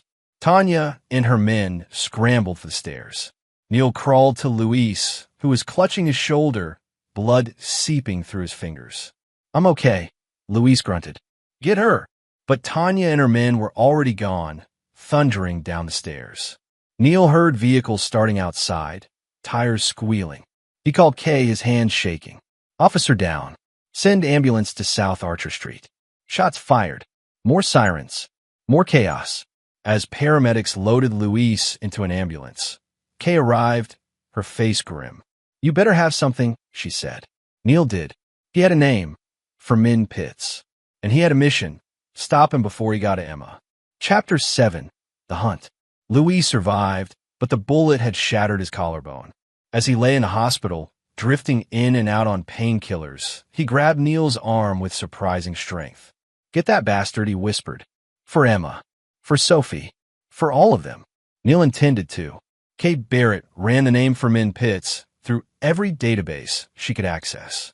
What she found made Neil's blood run cold. "Fermin Pitts is a ghost," she reported, spreading files across a conference table at the police station. "No credit history, no tax returns, no property records. But I found something in our cold case files. 5 years ago, a CI mentioned a man named Pitts in connection with trafficking. Not drugs, people. Specifically young girls. Trafficking." Darren looked sick. Sophie was trafficked. The investigation went nowhere. The CI disappeared before they could testify. Case was closed due to lack of evidence. Kay pulled up a grainy surveillance photo. But this image was captured near the CI's last known location. The photo showed a man in his 50s, average height, thin face, unremarkable features. The kind of person who could disappear into a crowd. "That's Pitts." We think so, but we've never been able to confirm identity. He's smart, doesn't use technology, doesn't leave paper trails. Everything is done through intermediaries like Tanya Proctor. Where is she? In the wind. Her apartment's been cleared out. The warehouse is empty. She's gone underground. Neil slammed his fist on the table. Then how do we find Pitts? We don't, Kay said. He finds us. Or more specifically, he comes for the dress. That evidence could connect him to multiple murders. He can't let it exist. So we're just supposed to wait for him to make a move? No. Kay's expression was hard. We set a trap, and we used the dress as bait. The plan was simple but risky. They would let word leak that the dress was being analyzed at Ollie Mayo's lab. Fermin Pitts would have to make a move to destroy it. When he did, they'd be waiting. What about Emma? Margaret demanded. She'd been by Neil's side throughout the investigation, her initial anger at Darren transforming into fierce determination. If he knows about the dress, he knows about her.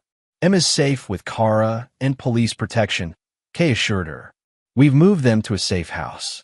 Pitts won't get near her. But Neil couldn't shake his unease. Men like Fermin Pitts didn't survive for decades by being predictable. Whatever move he made, it wouldn't be the obvious one. They set up surveillance on Ollie Mayo's lab. Undercover officers, concealed cameras, the works. Neil, Darren, and Kay took shifts watching from an unmarked van across the street.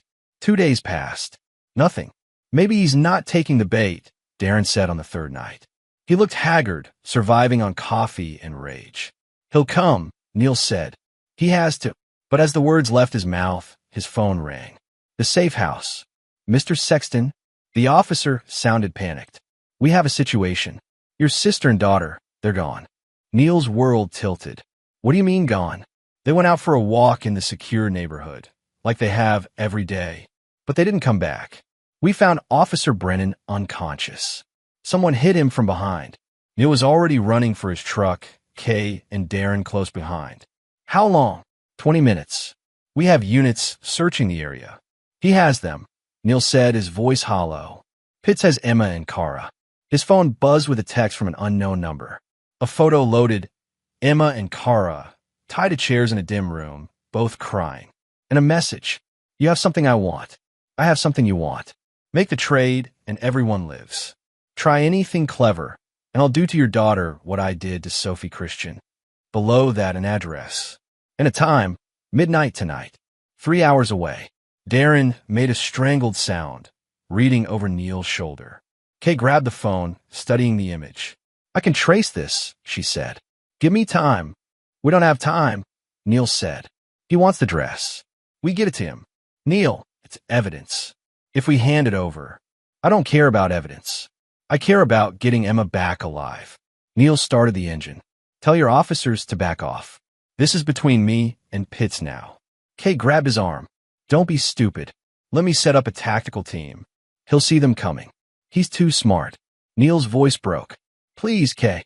This is my daughter. Kay was silent for a long moment. Then she made a decision. All right, but you're not going alone. She looked at Darren.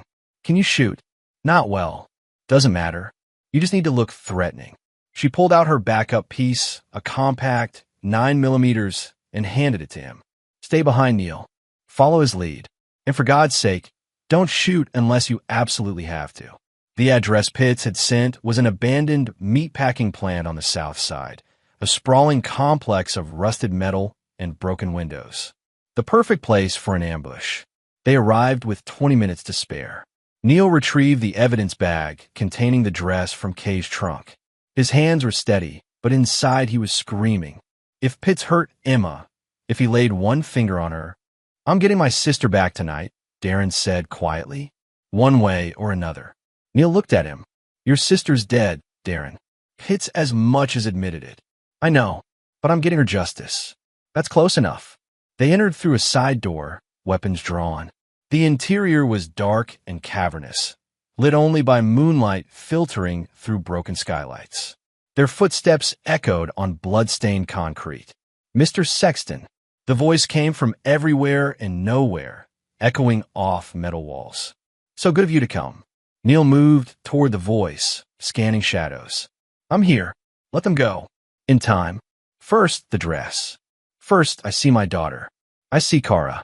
I confirm they're alive. A pause. Then lights flickered on in the center of the building. Emma and Kara were there, tied to chairs just like in the photo. Both were crying, but appeared unharmed. "Daddy!" Emma screamed. Neil took a step forward, but a figure emerged from the shadows. Average height, thin face, holding a gun to Kara's head. Fermin Pitts. "That's close enough," Pitts said calmly. "Put the dress on the ground and slide it toward me. Let them go first. You're not in a position to negotiate, Mr. Sexton. I have hostages. You have a piece of cloth. Give it to me, or I start shooting. You shoot them, you don't get the dress. I'll burn it right here." Pitts smiled. "No, you won't. Because you're a good man. A father who loves his daughter. You'd never risk her life over evidence." He pressed the gun harder against Kara's temple. "Give me the dress." Neil looked at Emma, at her terrified face, and felt something inside him shift. He'd been approaching this wrong. Men like Pitts understood only one language: power and fear. "You're right," Neil said. "I'm a father, which means I'll do anything to protect my daughter. Anything." He pulled out his phone, including this. He pressed play on a video file. Luis's voice emerged, recorded earlier. "This is Luis Marquez. If you're watching this, it means Neil Sexton is dead or captured. But before he went to meet Fermin Pitts, he made copies of the dress, photographs, DNA samples, everything. Those copies are now in the hands of the FBI, Chicago PD, and 3 different news organizations. The information will be released automatically in 12 hours, unless I personally cancel the timer. So if you're watching this, Pitts, you've already lost. It was a bluff, a complete lie. But Pitts didn't know that. The killer's face went white. "You're lying." "Am I?" "You're smart, Pitts. You stayed hidden for decades. Would a smart man like me come here without insurance?" Neil took a step forward. "Here's what's going to happen. You're going to let my daughter and my sister go. And then you're going to answer for what you did to Sophie Christian and all the others. I'll kill them all. Then you'll die in prison. Because that evidence goes public whether they live or die. Your only chance is to run. Now, while you still can." Neil saw the calculation in Pitts' eyes, the quick assessment of risk versus reward. For a man who'd survived by being careful, the threat of exposure was worse than death. Pitts lowered his gun and smiled. "Clever. Very clever, Mr. Sexton. But you made one mistake." "What's that?" "You assumed I came alone." Lights blazed on throughout the building. Neil spun, heart sinking, as figures emerged from the shadows. 5, 6, 7 armed men. Tanya Proctor was among them, her face cold. "Did you really think I'd risk meeting you without backup?" Pitts asked. "I've been doing this for 30 years. I don't make mistakes." Neil's bluff had failed. They were surrounded, outgunned, and Emma was still tied to that chair, crying for him. But Darren Christian, quiet Darren who'd spent 12 years drowning in guilt, who'd changed his name and tried to forget his past, stepped forward. "Then you've already made your last mistake," he said. "Because you're right. Neil isn't alone either." The windows exploded inward. Tactical teams rappelled through, shouting commands. Kay Barrett's voice boomed through a megaphone. "Police, drop your weapons." Pitts' men hesitated, looking to their leader. Pitts himself was frozen, calculating odds, looking for an exit. "It's over for men," Kay called out. "The building is surrounded. There's no way out." For a moment, Neil thought Pitts might surrender. Then the killer smiled, a horrible, empty expression, and raised his gun toward Emma. Neil didn't think. He threw himself forward, the evidence bag with Sophie's dress tumbling from his hands. He reached Emma just as Pitts fired, taking the bullet in his side instead of his daughter. Pain exploded through him, but he kept moving, covering Emma's body with his own as gunfire erupted throughout the building. When the shooting stopped, 6 of Pitts' men were down. Tanya Proctor was on the ground, hands cuffed behind her back. And Fermin Pitts was sprawled on the concrete, blood pooling beneath him.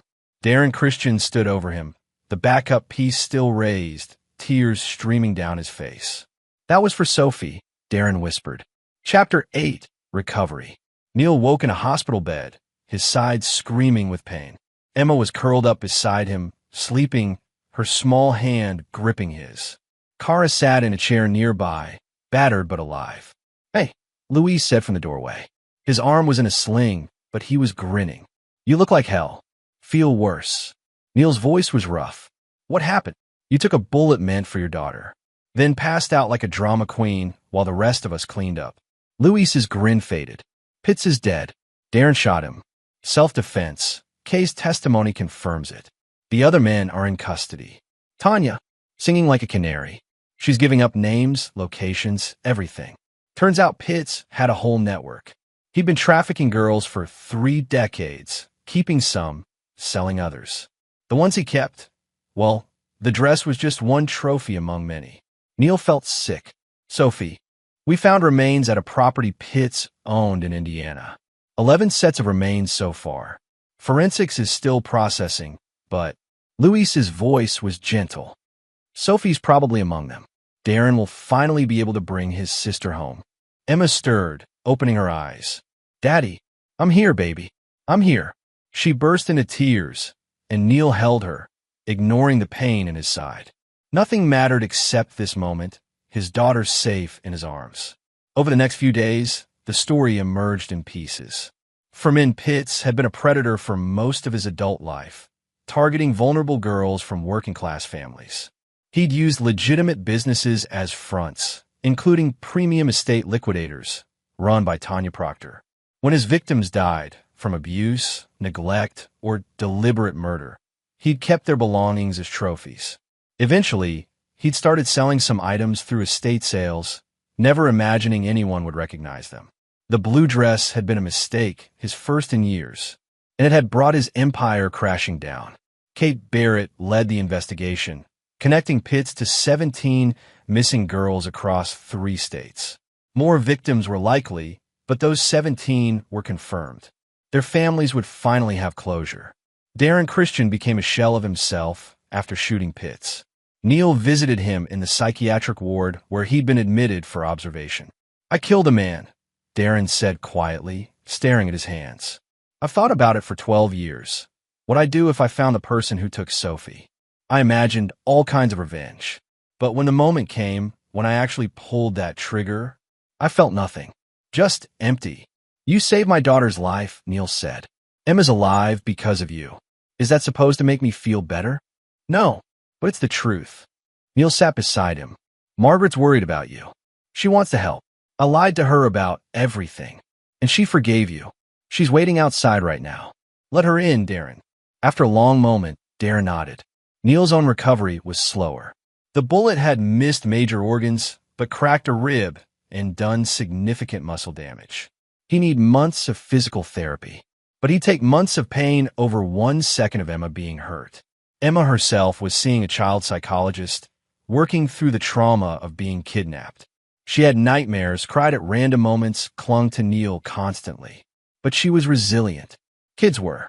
"Dad," she asked one night as he tucked her in, "is the bad man really gone?" "Yes, honey. He's gone. He can't hurt anyone anymore." "What about the dress? The pretty blue one? It's evidence now. But after the trial, maybe we can give it back to someone who loved the girl who wore it." He smoothed her hair. "Would that be okay? I think she'd like that. I think she'd want her family to have it back." "What did you get so wise?" "I'm 8 now, Dad. Almost 9. I'm practically grown up." Neil smiled and kissed her forehead. "Don't grow up too fast." "I'm not ready." 2 months later, Kay called with news. Forensics confirmed it. One of the sets of remains belongs to Sophie Christian. They used dental records. Neil drove to Margaret's house, where Darren had been staying since his release from psychiatric care. He found Darren in the backyard, staring at nothing. "They found her," Neil said quietly. Darren closed his eyes. Tears leaked from beneath his lids. "I know. The detective called. They're releasing her remains next week. My mother wants to bury her in Cincinnati, next to our father." "That's good. Is it?" Darren's voice was hollow. "She's been dead for 12 years. I've been searching for 12 years. And now she's just bones in a box. That's all I have left of my baby sister." "It's not all you have." Neil pulled out a small box, carefully wrapped. "The dress. The state's attorney approved its release. It's been processed for evidence. But it's yours now. Sophie's." Darren took the box with shaking hands. He opened it slowly, revealing the carefully folded blue dress. The silver embroidery still caught the light, still beautiful despite everything it had witnessed. "Thank you," Darren whispered, "for giving her back to me, for making sure Pitts could never hurt anyone else. We did it together. You, me, Louise K. All of us. I'm leaving Chicago," Darren said suddenly. "After the funeral, Margaret and I, we're moving to Cincinnati. Starting over. I need to be near where Sophie's buried. I need to be someone who doesn't hide anymore." "That sounds healthy." "She's pregnant." Darren's voice cracked. "Margaret's pregnant. We found out last week. A girl." Neil felt emotion well up. "Congratulations. We're naming her Sophie.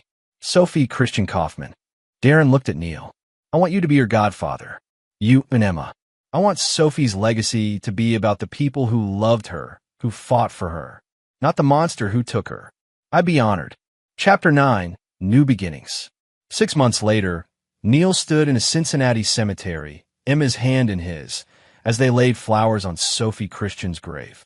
The headstone was simple but beautiful, listing her dates in a single line: "Forever young, forever loved." "Did you know her?" Emma asked. "No, honey, but her brother is my friend. And because of her, a lot of bad people got caught. Because of a dress. Because people care enough to ask questions. To not give up." Neil knelt beside his daughter. "Emma, when you get older, you're going to face hard things. Scary things. And sometimes it'll be easier to look away, to pretend you don't see problems. But I want you to remember Sophie. Remember that one person asking questions can change everything." "I'll remember, Dad." They drove to Darren and Margaret's new house, a charming colonial in a quiet neighborhood. Margaret was heavily pregnant now, glowing despite her discomfort. Darren looked healthier than Neil had seen him since they'd met, still haunted, still carrying guilt, but learning to live with it. "Neil, Emma." Margaret hugged them both. Come in. Lunch is almost ready." They ate in the backyard, talking about normal things: Emma's school, Luis's recovery, Darren's new job at a local nonprofit helping families of missing persons. The conversation carefully skirted around the darkness they'd all survived. But after lunch, when the women were inside and Emma was playing with the dog Darren and Margaret had recently adopted, Darren pulled Neil aside. "I need to tell you something," he said, "about that night, when I shot Pitts." "You don't have to." "I do." Darren's eyes were haunted. "I told everyone it was self-defense. That I shot him because he was aiming at Emma.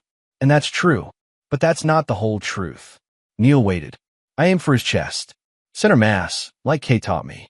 But in that split second, I thought about Sophie, about what he did to her, to all those girls. And I wanted him to suffer. I wanted him to feel fear like they felt fear." Darren's voice dropped to a whisper. "So I adjusted my aim. Made sure the shot wouldn't kill him instantly. Made sure he'd have time to know he was dying, to be afraid. Darren, he deserved it. They all deserved worse. But I need you to know that I'm not the good man everyone thinks I am. I'm someone who made another human being suffer in their final moments. And I'd do it again." Neil was quiet for a long moment. Then he said, "I know. You know, I saw where you aimed. I saw the shot placement. I've been a cop, remember? I know the difference between a defensive shooting and an execution." Neil met Darren's eyes. "And I've never said a word. Because you're right. He deserved it. And if our positions had been reversed, if Emma hadn't been there and I'd had a clear shot, I would have done the same thing. Does that make us monsters? No. It makes us fathers. Makes us brothers. Makes us human." Neil put a hand on Darren's shoulder. "Pitts took something from both of us. Your sister, my daughter's innocence. We took something back. That's justice, even if it's not the clean kind they show on TV. I can live with that," Darren said finally. "As long as I never have to go through it again." "You won't. That part of our lives is over." But even as Neil said it, he knew it wasn't entirely true. The nightmares would continue. The hypervigilance when Emma was out of sight. The way his hand automatically checked for a weapon that wasn't there. Trauma didn't just disappear because the threat was gone. Still, they were healing, day by day, moment by moment. As they drove back to Chicago that evening, Emma fell asleep in the back seat. Neil glanced at her in the rearview mirror, her peaceful face illuminated by passing streetlights. He thought about the dress, Sophie's dress, now buried with her, returned to where it belonged. He thought about all the families who'd gotten closure because one man recognized a piece of clothing and refused to look away. He thought about Darren, carrying his guilt but choosing to transform it into purpose. And he thought about Fermin Pitts, dying on cold concrete, knowing that his decades of cruelty had been undone by the very trophies he'd collected. Justice wasn't always clean. It wasn't always legal. But sometimes it was necessary. His phone rang. Kay Barrett. Got some news, she said. Tanya Proctor's testimony helped us crack a major trafficking network. 15 arrests so far, including 2 judges and a state senator. This thing goes deeper than we thought. That's good work, Kay. It's thanks to you and Darren. That dress broke this whole case open. She paused. How's he doing? Better. Still healing. Aren't we all? Kay sighed. Listen, I know you're retired from this kind of work, but if you ever want to consult on cases, particularly anything involving missing persons, the door's open. Thanks, but I'm done. I've got a daughter to raise and a business to run. Luis and I are sticking to boring insurance fraud from now on. Kay laughed. I'll believe that when I see it. Take care, Neil. As they crossed into Chicago, Emma woke up. Dad, can we get ice cream? Neil smiled. It's almost bedtime. Please? Just a small one. He couldn't say no to that face. They stopped at their favorite ice cream shop, Emma getting her usual chocolate with rainbow sprinkles. As she ate it, getting more on her face than in her mouth, Neil felt something settle in his chest. This was enough. This moment, this child, this simple joy. The dress had brought them darkness, but it had also brought closure. For Sophie's family, for the other victims' families, for all of them. It had revealed a monster and brought him down.